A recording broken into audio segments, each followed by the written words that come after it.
Halo semuanya, selamat datang di channel Mito Coding. Video kali ini kita akan belajar tentang OP, tapi di pengenalannya dulu.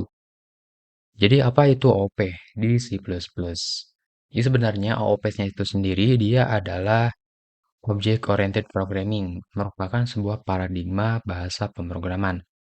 Nah, bahasa C++ ini dia menganut atau mengambil paradigma OOP, berbasis objek.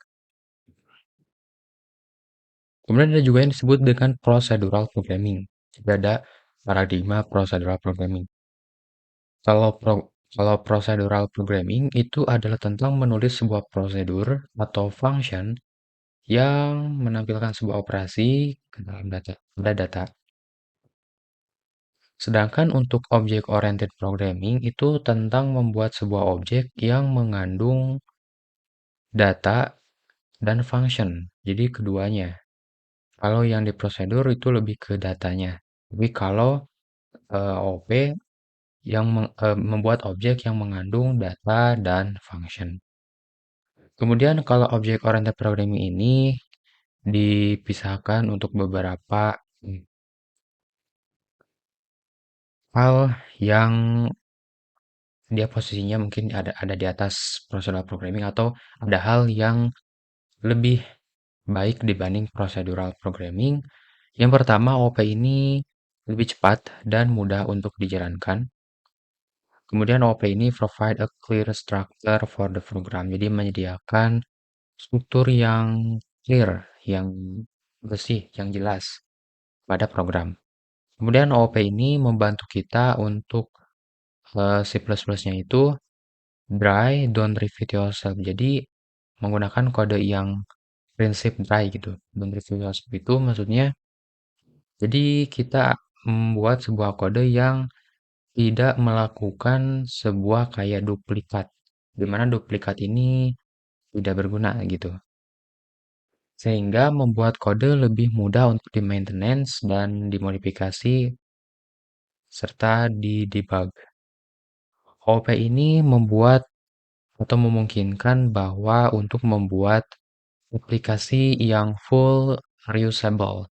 Jadi dapat digunakan kembali hampir keseluruhan kodenya dengan kode yang singkat dan lebih pendek dalam waktu pengembangan.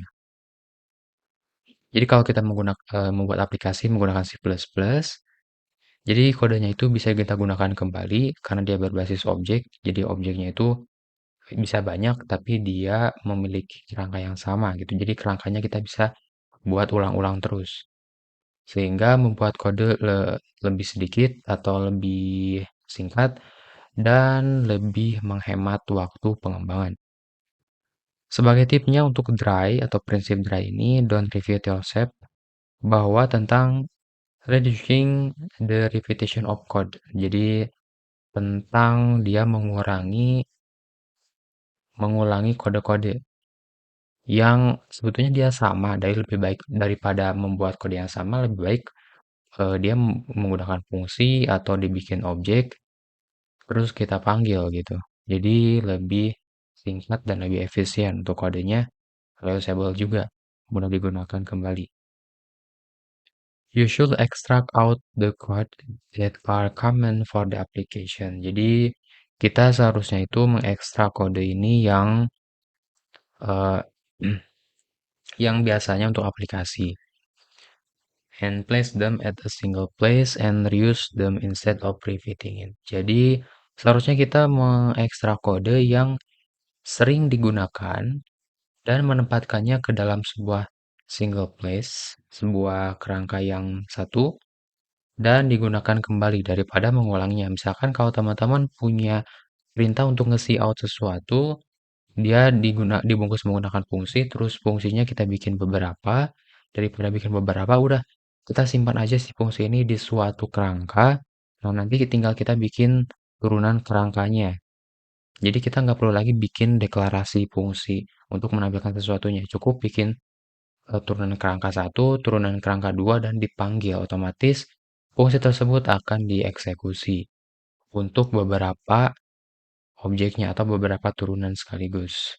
Kita nggak harus terus-menerus melakukan atau menulis kode yang sama di beberapa tempat gitu. What are class and object? Apa itu kelas dan objek? Jadi di OP itu ada kelas dan objek.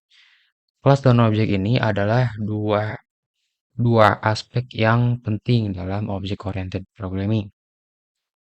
Sebagai ilustrasinya, kita bisa lihat perbedaan antara kelas dan objek di bawah ini. Contoh yang pertama ada kelas namanya fruit dan ada objeknya beberapa di sini, ada turunannya. Ada apple, ada banana, ada mango. Jadi kerangkanya itu di sini atau blueprintnya adalah fruit, buah, dan objeknya atau turunannya di sini ada apel, ada pisang, dan ada mangga gitu. Contoh lain, kelas ini kan kalau ini lebih ke kayak objek yang berdasarkan makhluk hidup atau tumbuhan gitu ya, misalkan. Ini kita masuk ke benda mati. Jadi benda mati juga bisa disebut sebagai objek. Selain untuk yang makhluk hidup juga. Contohnya adalah car. Nah, car ini atau kerangka blueprint car ini memiliki turunan yang bisa kita buat. Sebetulnya dia nggak pasti turunannya itu pasti ini enggak, tapi kita justru bisa bebas bikin objek yang tertentu terhadap objek ini. Misalkan kita bikinnya itu perbedaan objeknya berdasarkan kayak merek. Jadi ada Volvo, ada Audi, ada Toyota. Di mana Volvo, Audi, Toyota ini dia ketiganya adalah car. Cuman yang membedakannya dia adalah tipenya, brandnya, gitu. Jadi kelas adalah kesimpulannya di sini. Kelas adalah template atau untuk objek, jadi kayak kerangka gitu atau blueprint. Sedangkan objek itu adalah instance of a class. Ketika objek individu dibuat, dia menginherit, jadi mereka itu menginherit ke sini, dan menginheritnya itu semuanya. Kalau misalkan di car ada data, ya pasti objeknya juga memiliki data yang dimiliki oleh kelas. Kalau di car ini memiliki fungsi, maka objek ini memiliki fungsi yang dimiliki oleh car. Karena objek dia menginherit ke kelas. Gitu. Kita akan pelajari pembahasan lanjutan tentang kelas dan objek di next video. Mungkin segini dulu untuk pengenalan tentang OOP. Sampai ketemu lagi di next video.